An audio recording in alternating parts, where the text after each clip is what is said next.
তো নবীজিকে তো আরো লাইন আছে, আর কি লাইন? কই গিয়া সেটা ৬০ জন মিসকিন 2 বেলা খাওয়াইলাম। কই ইয়া রাসূলুল্লাহ গরিব মানুষ। নবীজিকে রোজাও রাখতে পারতাম না শরীরের লেগে, আবার গরিব মানুষ, তো রোজা ভাঙছি লাগে রে? কই ভাঙছি দেখে তো ইয়া রাসূলুল্লাহ আপনার কাছে চাইছি, কারণ কিতাকরণ বুদ্ধি দেন। সুবহানাল্লাহ কইতেন না?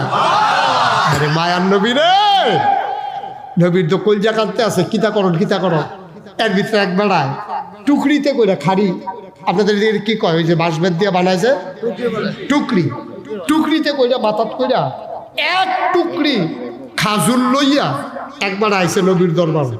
নবীজির আইয়া কই ইয়া রাসূলুল্লাহ খাজুর আনছিলাম দুগলা, ধরে নামাও। খাজুর নামাইছে পরে নবীজি ডাকে, রোজা ভাঙুন না কইও।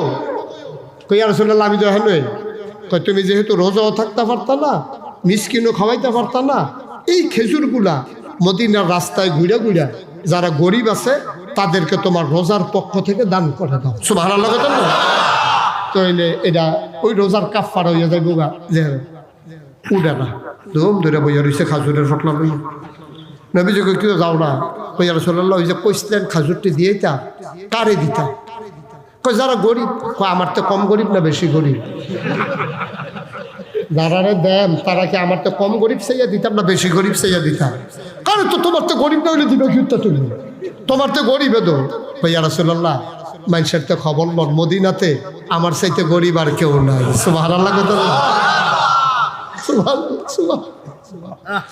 নবীজির এমন একটা হাসি উঠছে, হাদিস শরীফ আসছে, এত জোরে কখনো তিনি হাসতেন না, কিন্তু এমন হাসি দিছে সাইডের দাঁত বেড়াইয়া নবীজির সুবহানাল্লাহ কয়না, এই 2 সাইডের দাঁত শব্দ প্রকাশ পেয়ে গেছে।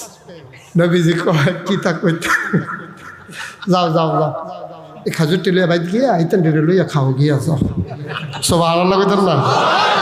তোমার তো গরিব যেহেতু আর কেউ নাই, তার দিবাকারে এটি লইয়া বাইত গিয়া সুইটা লইয়া বউ বাচ্চা লইয়া কতক্ষণ খাইয়া সুইটা লজা করবা আর কি তখন। সুবহানাল্লাহ কইতেন না? রোজা মুসলমান 2 নম্বরে দিল কোরআনুল কারীম। কথা মনে আছে নাকি? 1 নম্বরে, 2 নম্বরে, আর বেশি বাড়বো না, কোরআন নিয়ে অনেক ওয়াজ তোমরা শুনেছ।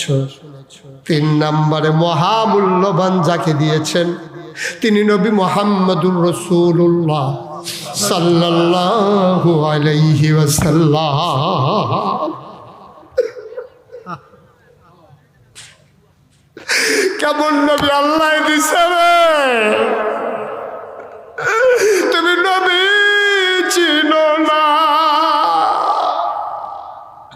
রাত্র বাজে 2:30, আমি মাহফিল শেষ করে আমার কুমিল্লাস্থ বাসার দরজায় যখন দাঁড়ালাম, কলিং বেল চাপলাম, আমার বেগম সাহেবা দরজা খুলে দিলেন।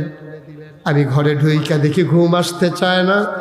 আমি ঠান্ডা পানি দিয়ে ওযু করে যায় নামাজ বিছিয়ে দাঁড়াই গেলাম। মনে করলাম 2 রাকাত নামাজ পড়ি। সাজদায় গিয়া আমি আল্লাহর লগে কথা কই, আল্লাহরে কই, আল্লাহ ও আল্লাহ, তুমি যে নবী পাঠাইছো, নবীর ব্যাপারে আমরা কি ধারণা করব? আল্লাহ যেন ডাক দেয়া কয়, বান্দারে নবীর ব্যাপারে পরে ধারণা কইরো, আগে বলো আমার ব্যাপারে তোমাদের কি ধারণা। আমি কই, আল্লাহ আপনার ব্যাপারে